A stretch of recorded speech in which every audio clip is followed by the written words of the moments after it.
Start કરીએ તો પહેલા આપણા હાથ સેનિટાઈઝ કરવા જોઈએ એમ કે હા હાથ સેનિટાઈઝ થઈ ગયા પછી તમારું આ કટર બ્લેડ જે કંઈ હોય એને સેનિટાઈઝ કરી દેવાનું એટલે કાંઈ પણ જમ્સ હોય તો એ નીકળી જાય. પછી આને આપણે અહીંથી કટ મારશું. ગ્રાફ્ટિંગ ઘણી 3-4 પ્રકારના થાય છે. આ ટેબ્લેટ ગ્રાફ્ટિંગ કહેવાય.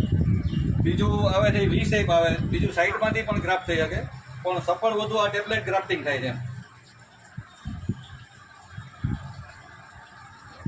હવે આ કોમન છે, એમાં આપણે આ મેં બપોરે ફૂલનો ફોટો મૂક્યો હતો કે આપણે આ સ્પીસીસનું ગ્રાફ્ટ કરવું છે. તો આપણે બપોરનું મેં કાપ્યું હતું એટલે થોડુંક આગળથી કાપી નાખીશ. લૂટિંગ કાગળની જબરથી પીડી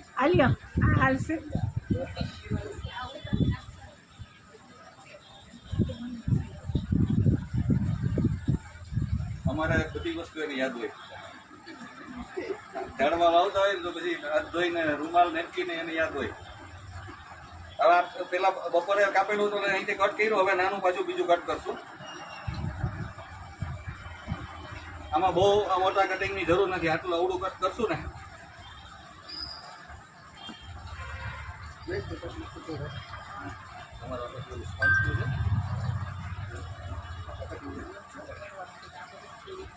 હવે આ ભાગ છે એને આની પર રાખવાનો.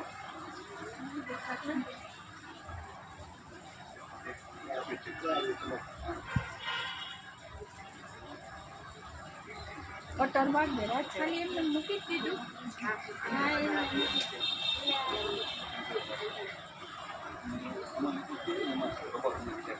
હવે આ થઈ ગયું. આમાં જોઈ લેવાનું બરાબર સેન્ટરમાં આવ્યું કે નહીં.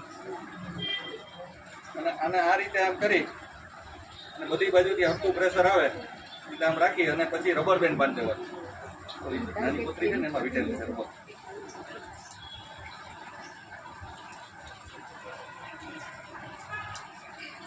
પછી પાછું રબર વીટા પછી આ બધી બાજુથી થોડું થોડું ખેંચી લેવું એટલે ક્યાંય ઢીલું ન રહેવું જોઈએ અને બરાબર આને ટચ થઈ જવું જોઈએ.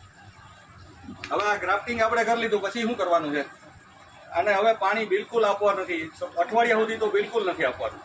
અને ક્યાં રાખવાનું? ડે લાઇટ આવતી હોય, તડકો ન આવતો હોય ખાસ જોવાનું. તડકો જરાય ન લાગવો જોઈએ એને.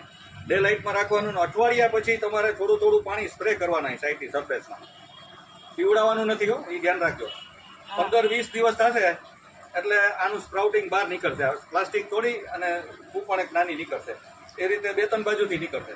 પછી થોડું પાંદડું મોટું થાય, એમ 6-8 પાંદડા આવી જાય પછી આ પ્લાસ્ટિકને બ્લેડથી હળવે હળવે કાપી અને પ્લાસ્ટિક છે